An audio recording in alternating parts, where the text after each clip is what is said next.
Support for the Forward's Bintel Brief podcast comes from listeners like you and from Edward Blank, whose generosity makes this program possible. Before we start the show, we want to tell you about another great podcast we think you'll love. Can We Talk is the podcast of the Jewish Women's Archive and features stories and interviews centered around gender and Jewishness. Nahani Rouse, Jen Richler, and Judith Rosenbaum talk with guests about everything from Jewish female superheroes to an underground abortion service. In Can We Talk's current season, the history of bat mitzvah in America, teenagers and toxic hookup culture, and Judy Gold and Miriam Anzovin sound off on Yiddish words like yenta. You can find Can We Talk at jwa.org/canwetalk or wherever you get your podcasts.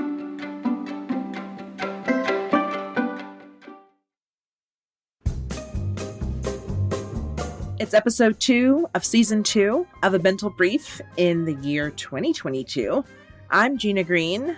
I'm Lynn Harris. And all of this two business, Lynn, has me thinking about the fact that I'm a Libra, and as such, I'm of two minds a lot of the time until it's time to make a decision, and then I'm your gal. Perfect for this gig.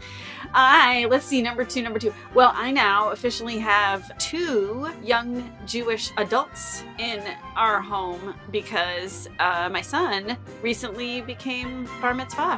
Hey, mazel tov. Thanks. So I'm hoping that he can also teach me how to be a Jewish adult. It's never too late to learn. No.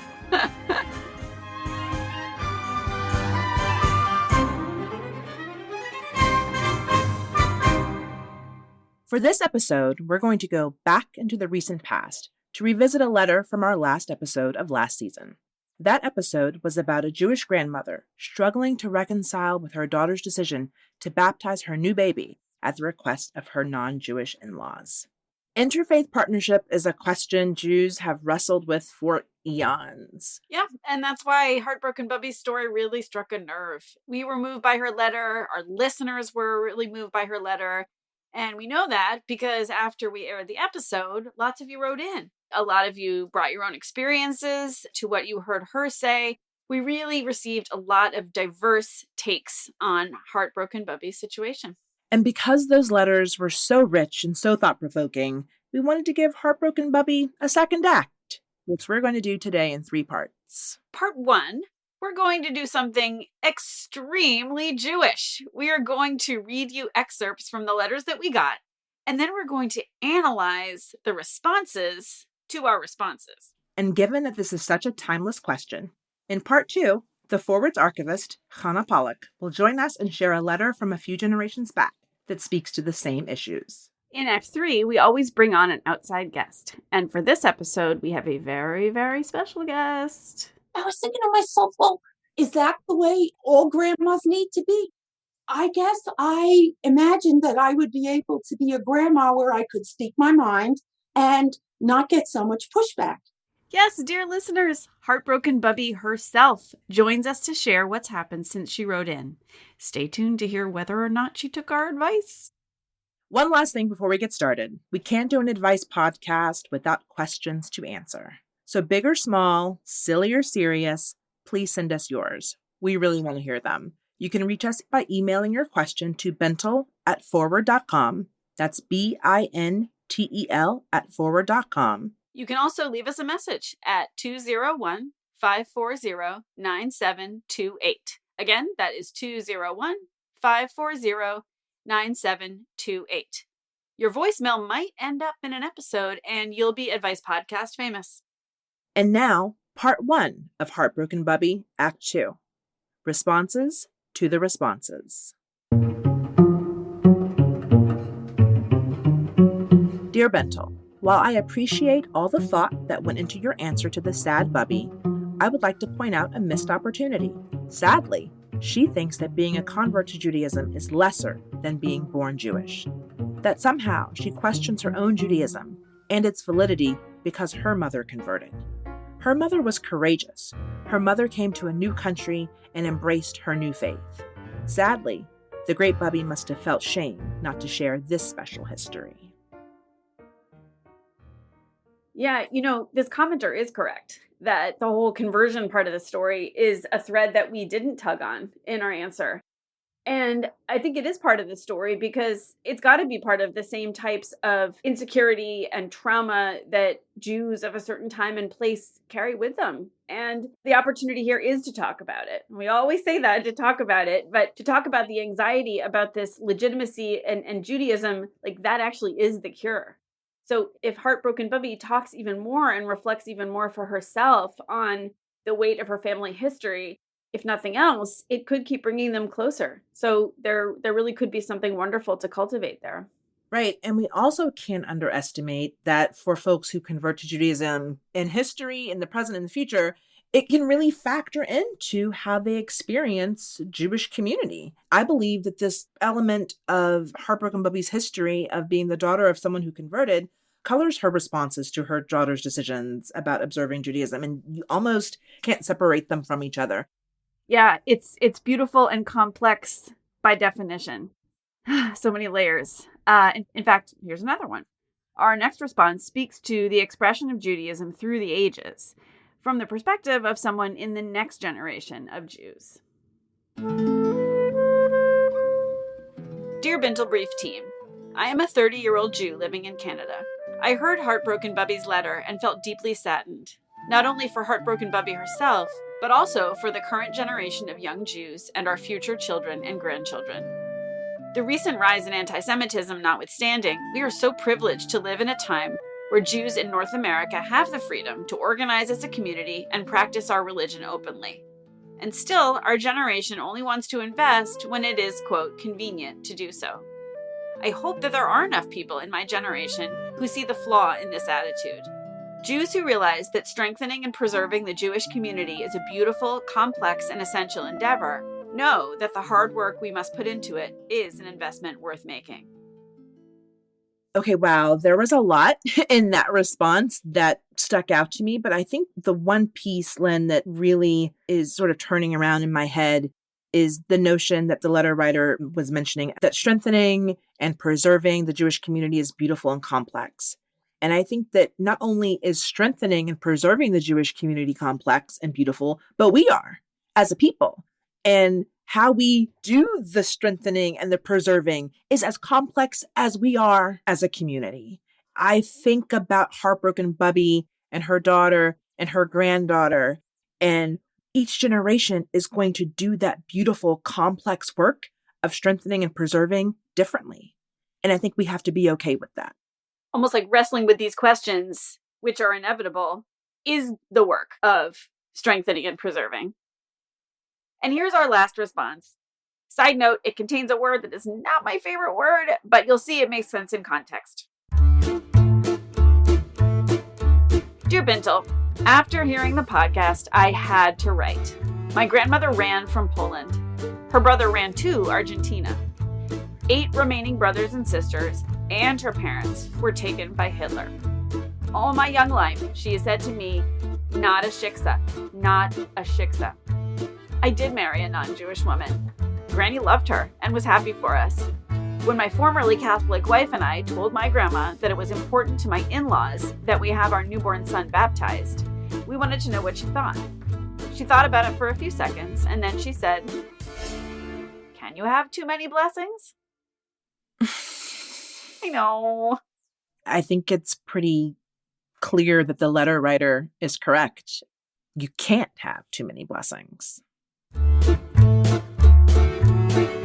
To all of our letter writers, thank you so much for writing in. Even though we happen to be the ones on the mic, you all give stellar advice. So if you ever hear something on the show that you feel called to weigh in on, please do write us at bintel@forward.com. BINTEL @forward.com. We love and appreciate your wisdom.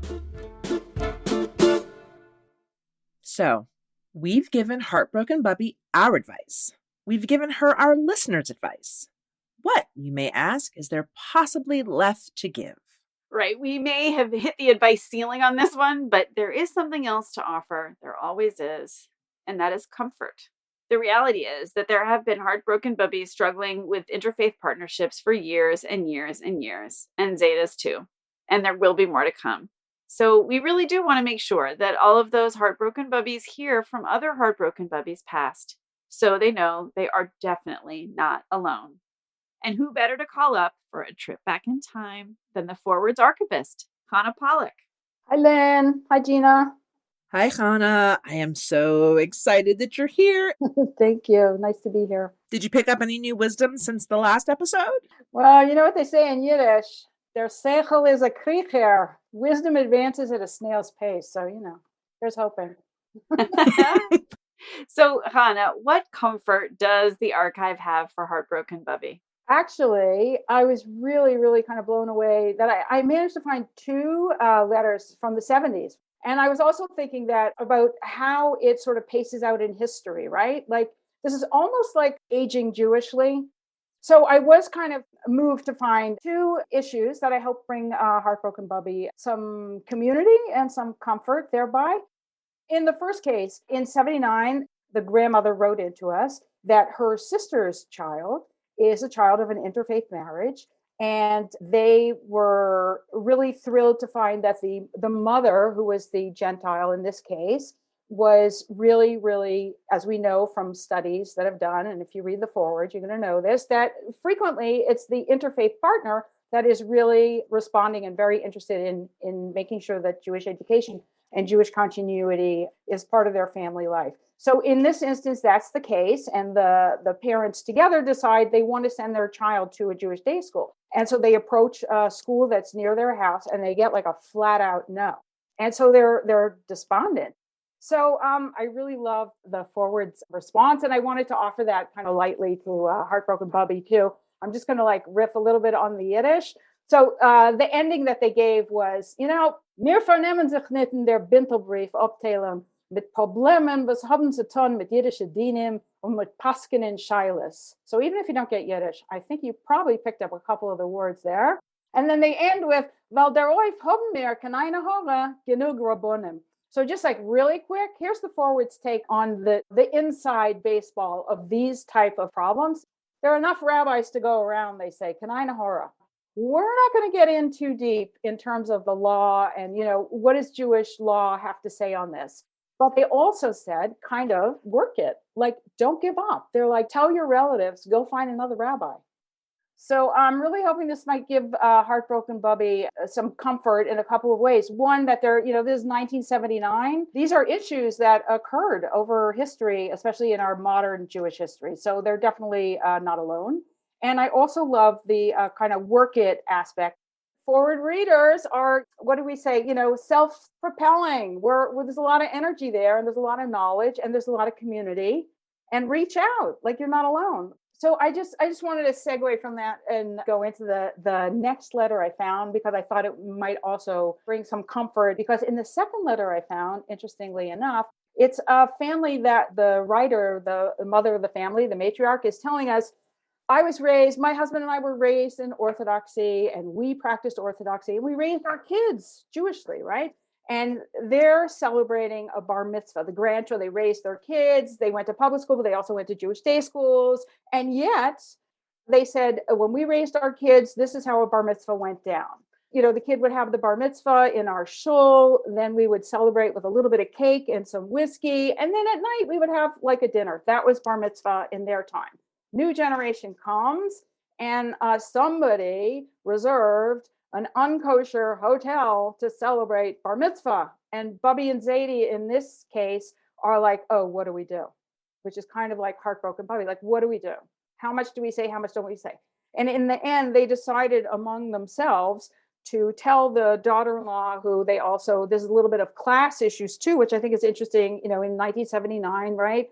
Immigrant families are already several generations in our country, in American culture, and they're sort of coming along and moving up into the middle class, a lot of us. So here's the story that, the mother is looking at this daughter-in-law, and she's like, well, she likes fancy things. She wants to go to a fancy hotel. She doesn't want to go to a kosher venue. But here's the thing. Zadie and Bubbe aren't going to be able to eat there. So what are Zadie and Bubbe going to do? In this instance, Zadie and Bubbe told the daughter-in-law, and the son arranged for them to, in the end, go to a kosher venue, but it did not resolve the issue, meaning that the daughter-in-law then really let the mother had it. So they wrote to the forward going like, was it wrong? Were we wrong? Should we not have said anything? So I also love the forward's response, and I'll just give the quick responses in Yiddish. Und das, was der Seide mit der Bobbin haben geschept nachher von sehr Eniko, ist doch euch etwas wert. In other words, the short answer, you know what? For the grandparents, for the Bubby and the Zaidi to also enjoy and have nachas from the grandchild is also really important. So they're not saying yes or no. They supported saying. They did believe that you had the right to say, because especially of an issue of, well, we're not going to be able to eat there, right? They felt that it was worthwhile, but they also were trying to, I think, give a big picture, which is that it's also really important for generations to be able to bridge and celebrate and participate together. I really appreciate that last piece, Chana, about generations being able to be together, to share together, to grow together, because that really feels like it's what is at the core of the question. Are we going to be together as a family, as a community, as a people? And that changes over time. And we can do it because we always have. Yeah. And hopefully this piece also sort of shows that this was 79, right? People were starting to find different streams of relating to Jewish culture.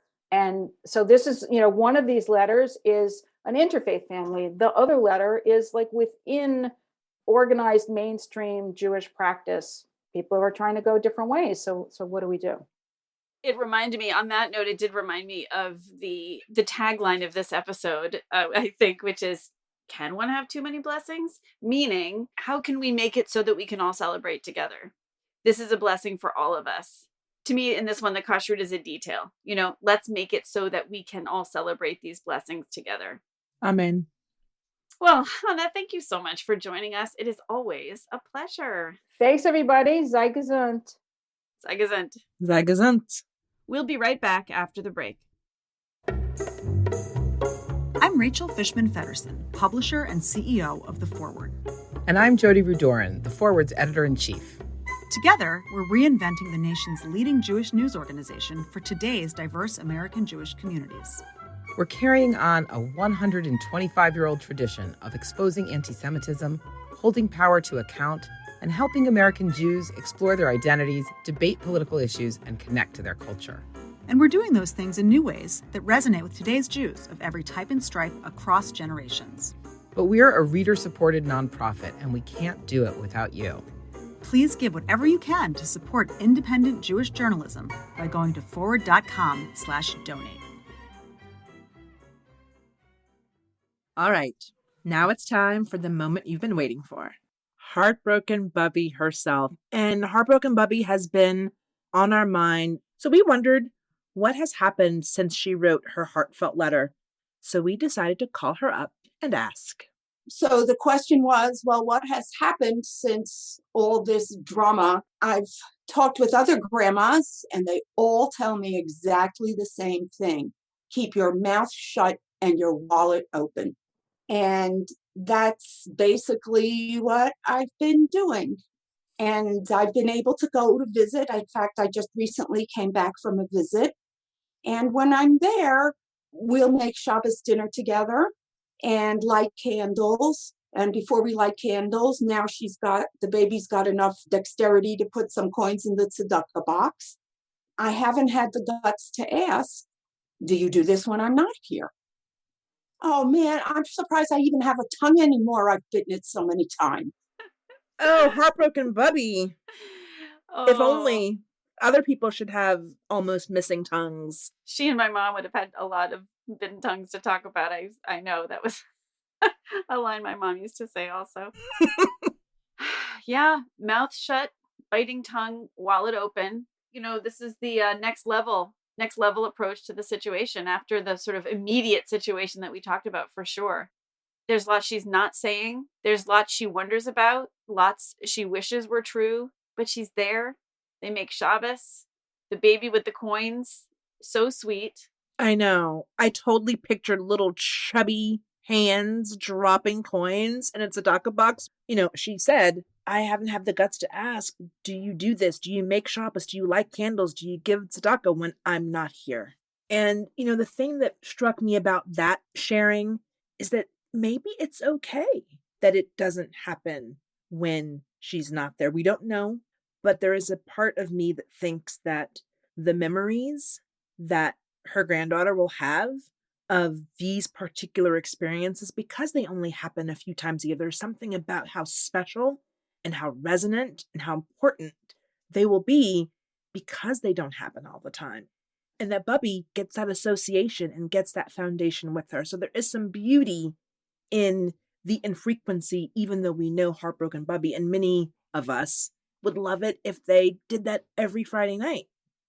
We also, of course, wanted to know from Heartbroken Bubbe, was the podcast helpful to you? And her answer was yes and no. When one of the responses from one of the commentators on the podcast was that, well, you may not end up with a granddaughter who is knowledgeable Jewishly and, who goes to Hebrew school and all that, but you might end up with a granddaughter who celebrates the holidays or likes lox and bagels. That's, to me, setting the bar too low. But Heartbroken Bubbe also said this. It's helping me inch toward a revision of my expectations, and that, look, maybe I'm just more committed than my children. And maybe my expectations are too high. And maybe I will have to be satisfied with a low bar. But I'm not willing to give up yet. It's like filed away in the back of my mind for future reference that should I need to do that, what I have to appreciate is that this is a magnificent child. They are fabulous parents, better parents than I was in a much more difficult world. And if this kid grows up to be something more than a serial killer, I should be grateful. That is the lowest bar. That's also a very attainable gratitude practice. Seriously, though, about a gratitude practice, it feels like she doesn't have everything she wants, but she can embrace what she does have and want and appreciate. And that's a lot. And that's a great approach. And Heartbroken Bubbe also had a little bit more advice to share that we thought was pretty good. So we wanted you all to hear it too. Things can change. We don't know. I have to be present there in the moment and enjoy any joy. Enjoy any joy. That's a recipe for all of us, not just Heartbroken Bubbe. Enjoy the joy. Can we have too many blessings? Excuse me, I need to go stitch those on a cross stitch and put them on my wall right now.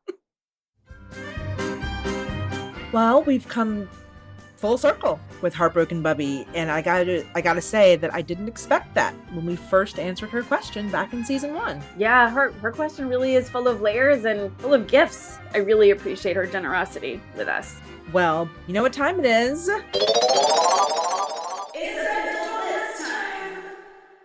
All right, here's today's question. Since COVID hit, I've been part of a street COVID minion. The host of the minion does not have the voice of a chazan, but lately has been taking the chazan role for important prayers. Is there a nice way to deal with this? Signed, Frustrated in COVID Land. Well, Frustrated in COVID Land, where we know you're not population 1, there isn't a nice way to tell somebody they can't sing. But I think you can deal with the situation nicely. You could volunteer yourself to be the chazan for certain prayers, or you could volunteer to manage others who can also share in this gift. Yeah, totally. You could just say, hey, love your davening. Let's see if we can go around and see who else wants to take part. Because I think that kind of inclusivity could take our minion to the next level. All right, done, solved. Frustrated in COVID Land, let us know how it goes. So if you have one of those questions that's just been nagging you, send it on in. A Bintel Blitz could be the answer to your baffled prayers. We answer your questions and requests for advice here, so please send them to us. We want to hear them. No question is too small and no question is too big. Give us the tea. We can't wait to hear it. Please send your questions to bintel@forward.com or just give us a call. You can leave a message at 201-540-9728. 201-540-9728. This podcast is a product of The Forward, Our editor-in-chief is Jody Rudoran, and our CEO and publisher is Rachel Fishman-Feddersen. We're produced by Wonder Media Network, and our producer is Alessandra Wolner. Our production assistant is Carmen Borca Carrillo. Our executive producer is Ginny Kaplan. Special thanks again to Edward Blank, whose generosity makes this show possible.